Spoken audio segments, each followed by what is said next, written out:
subject. Thank you very much, first of all, for the invitation to participate on behalf of Media Defense. It's an honor to discuss this topic with you and to learn from your experience in West Africa and in Africa in general. Thank you very much. So when you talk about media regulation, I think it's a very broad subject, and it can include, as I think Corey mentioned, several topics. You have social media, you have internet publishers, newspapers, independent media. In Africa, I know you have regulations on want to limit access to online media through taxes and through registration, as someone mentioned earlier ago. So there are ways of restricting access to information and freedom of expression. And in our experience, it seems that every time we work on restrictions, on defending or supporting the defense of a journalist, we come down to issues of legality, proportionality, and legitimate aims for those restrictions.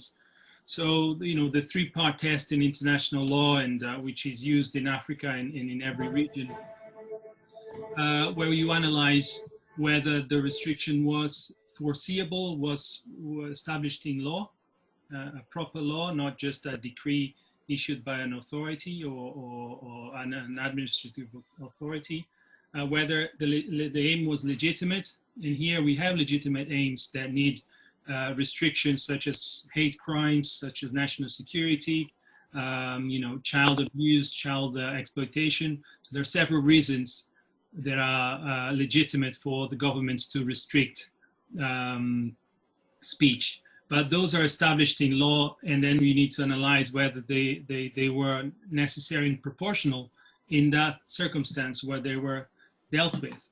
And we can never forget that the objective of these regulations or government regulations should be to ensure a plurality and access to information, plurality of the press, and the defense of democracy, so that, as I think my colleague who spoke earlier from Zimbabwe mentioned, the need to foster democracy through access to information and a free press. That's a very important mechanism.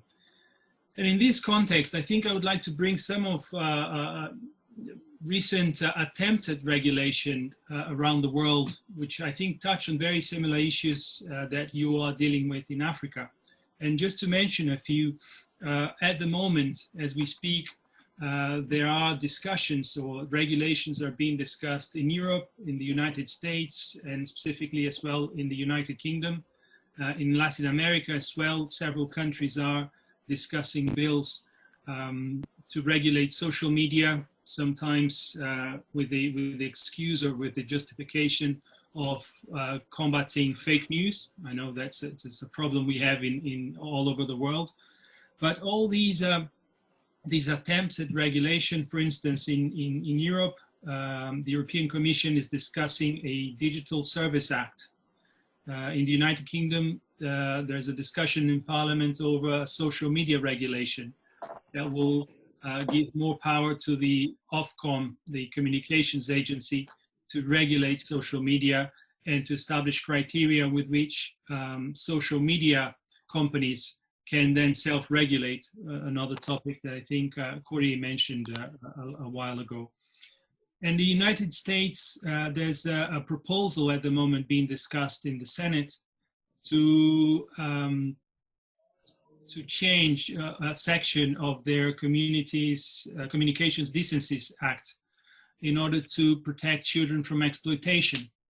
And in all these debates, the three debates, I think the concern is on how to protect users and how to fight illegal content and regulate what is considered to be harmful content, which is not necessarily illegal, but it's undesirable or harmful content that is published online. So to achieve that balance, I think we go back to what I mentioned in the beginning, which is to run the three-part test that is being used, in every jurisdiction to establish whether that restriction is compatible with the law, whether it was necessary, legitimate, and proportionate to that circumstance. So this is a way, at least, it's not perfect, but it's a way to balance the legitimate concerns with protecting children or protecting speech, but also to make sure that freedom of expression of users and of the press is guaranteed and not abused. And this is a very difficult measure, and I recognize that. And I think there's a case from the European Court of Human Rights, a recent case from Hungary, which I think brings that to mind. So one television station reported that a far-right congressman had made a speech in Congress criticizing Jews. And in Hungary, the law says that news reports need to be neutral. There can't be opinion in news reporting. So this news channel then this TV channel was sued by that congressman, saying that they had broken the law because they said that he was a far-right congressman, or their party was a far-right party. The defense of the TV station said that obviously that was not an opinion, but that was a fact, and that could be backed up. And this case then was fought in the domestic courts and ended up at the European Court of Human Rights, where the European Court ruled in favor of the TV channel, because the law wasn't very clear about that aspect, and the sanction wasn't necessary and proportional in that specific case.